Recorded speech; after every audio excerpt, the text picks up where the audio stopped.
This week, we begin the fourth book of the Torah, Bamidbar in Hebrew, and Numbers in English. As many of you know, the Hebrew titles of the 5 books of the Torah and their English, or more accurately, Latinate titles, are each symbolic and significant, but rarely matching in meaning. What some of us may have wondered is, how did we come up with both of these sets of names? The Hebrew title of each book of the Torah is derived from the first word, or the first most significant word of the book. So not the, and, those, things like that. Bereshit, in the beginning. Shemot, names. The English title is more thematic of the book's entire contents. Genesis, Exodus, Leviticus. These names come from the Latin translation rendered into English in the 1611 King James Bible. There is so much to learn from both titles of this particular biblical book that we begin in this particular moment of Jewish and human history. The name Bamidbar, in the wilderness, is the setting of this book's entire story. The children of Israel entered this wilderness after leaving Egypt, crossing the Sea of Reeds, and receiving the Torah at Mount Sinai, and they wandered through it for 40 years, a complete generation. The descriptions we will encounter through each of these upcoming parashiot of unchanging surroundings and endlessly stretching time, the feelings of anxiety, longing, and yes, even the kvetching of the children of Israel is now personal and familiar. The promise of a new normal, full of possibility, is in turns inspiring and unimaginable in its uncertainty. The world we knew less than 3 months ago, like Egypt, was also inherently broken, but we longed for its familiar shape, being all we have ever known. We look to science and medicine as our pillars of fire and cloud, leading us in what we faithfully hope is the right direction. But we know the journey will be long, and our path will not follow a straight line, even with their guidance.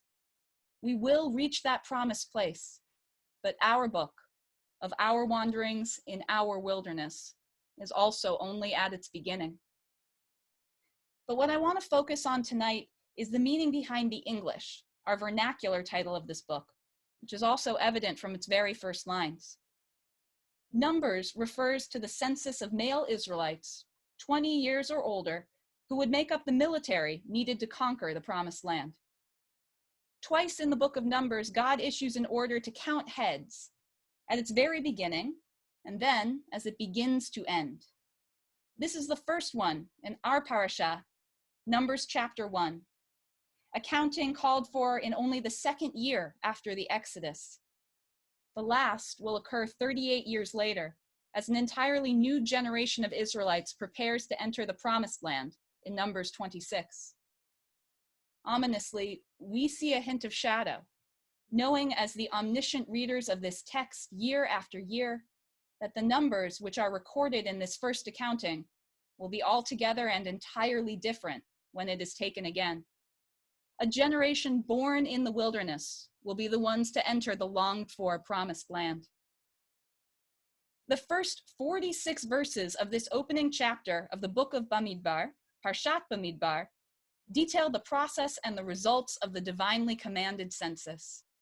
And the numbers, like a sand dune, start pouring in from each of the tribes. Reuven, 46,500 men. Shimon, 59,300 men. Yehudah, counted by Nachshon, the son of Aminadav, 74,600 men, and so on until we reach the final number, the carefully figured, yet impossible to visualize total of 603,550 men.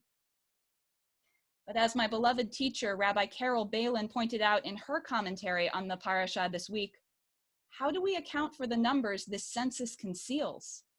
The roughly 600,000 women, 2 million children, 100,000 elderly men, 90,000 men with challenges making them unable to fight, and the additional 22,000 Levites dedicated to priestly service, who live alongside those 603,550 Israelites who count.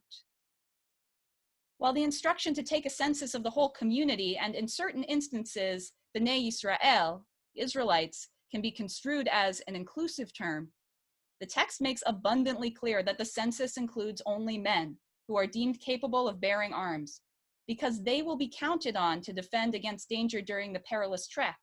It is they who count. I feel compelled to point out, since I am named Yael after the celebrated woman warrior in the book of Judges, prophesied by the female judge of Israel, Deborah, that heroism and might are embodied in very varied forms in biblical literature. But the pragmatic census described in this week's Torah portion does not leave room for nuance or exception. Rabbi Balin powerfully concludes, the numbers speak for themselves. When you consider that 603,550 men are counted in a book of 36 chapters that acknowledges fewer than 10 women, you begin to understand that who does the recording and who is recorded are not incidental matters. Thousands of years later, we too find ourselves in a sandstorm of numbers, epic and exponential. We have reached the part of the wilderness where we are fatigued, and we have no way of knowing how far we are into this book. How can we not have grown numb to the constant onslaught of facts and figures? How can we assign them any meaning? I believe that PARASHAT BAMIDBAR comes at this moment with the ability to teach us two things. The first is that the numbers are wrong. They are important. They are the record we have and will keep. But as Rabbi Balin challenges us, we must remember and recognize their limitations. We must remember when we tell this part of our story that the numbers of our generation, of those infected, affected, and memorialized in the wake of this plague, are reflective of those who had the relative means to access a COVID-19 test. When we reckon with who does the recording and who is recorded in our country, we must not forget that this won't include those who are undocumented, those who are imprisoned, those who are disenfranchised. And these are the same souls who time and again go uncounted, trapped in modern enslavement. The numbers are wrong. They aren't nearly inclusive enough. And the second teaching is a reminder that the numbers aren't just figures, but souls. In our parasha, these hundreds of thousands of soldiers are named by family and tribe. It's perhaps impossible for the human imagination to truly compass them as individuals, but the writers of this story seem to recognize our mortal limitation and give us some essential sense of belonging for each person. And all that takes is a few words. Let us be reminded when we recognize ourselves growing numb to the onslaught of statistics, that even though we can't name every person, we have the capacity to recognize who they belong to, even in just a few words. We can name the nameless with words like parents and children, friends and neighbors, colleagues and cousins, owners of animal companions, lovers of sports teams, players of musical instruments, helpers, healers, creators. It hurts, but when we see the numbers and make the effort to transform the enormity of this loss into a pain that belongs to us, that we can understand and make our own, we engage in a holy act. As a midrash on this parsha from Bamidbar Rabbah relates, we should see this counting in terms of a parable. A person had a collection of beautiful pearls and would count them each time they took them out or put them away. Similarly, God says to Israel, "You are my children, and therefore I count you often." So too, we strive to count each of those numbers as a person who is precious, who belongs, who is loved. This Shabbat, we take a breath. We mark purposeful time for rest and renewal because we need it. The journey is uncertain and exhausting, and otherwise every day would look the same. We need Shabbat to restore our humanity, to remind us to be grateful of our blessings, to name them and to thank them to ourselves and out loud. I want you to take a moment really do this. Write it down in the comments or audibly say out loud something that makes you grateful.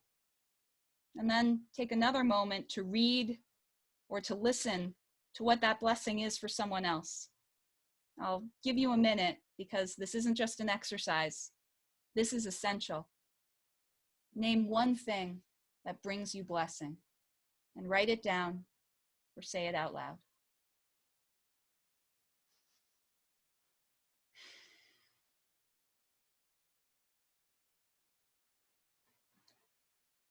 I'm grateful for the bees that are buzzing and congregating in the crabapple tree outside of my window.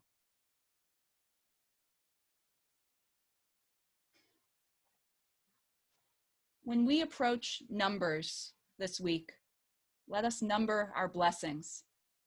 And in the many ways we count, let us do the work to imbue it with meaning.